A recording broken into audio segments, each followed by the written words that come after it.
4 মাস পর নিজ দেশের হয়ে ম্যাচ খেলতে যাচ্ছে বিশ্ব ফুটবলের পরাশক্তিরা। চলতি মাসেই লাতিন অঞ্চলের দেশগুলো লড়বে 2026 বিশ্বকাপের বাছাই পর্বে। তবে এরই মধ্যে দুশ্চিন্তায় ব্রাজিল, কারণ ব্রাজিল বনাম আর্জেন্টিনার সুপার ক্লাসিকোর আগে নিষেধাজ্ঞার সংখ্যায় রয়েছে 10 সেলেসাও তারকা।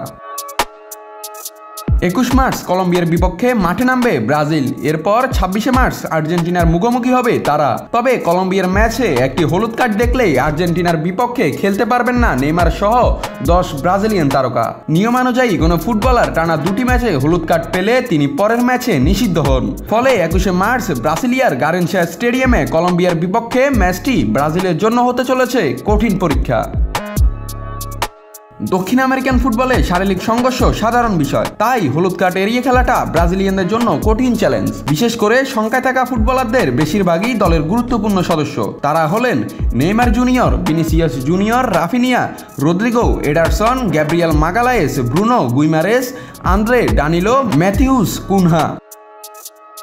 বিশ্বকাপ বাছাই পর্বে এখন পর্যন্ত 12 ম্যাচে মাত্র 18 পয়েন্ট নিয়ে পঞ্চম স্থানে আছে ব্রাজিল। নেইমারের দলে ফেরার পর তারা এই পরিস্থিতি পাল্টাতে চায়। তবে সুপার ক্লাসিকোর আগে দলীয় তারকাদের নিষেধাজ্ঞা বড় ধাক্কা হয়ে দাঁড়াতে পারে ব্রাজিলের জন্য।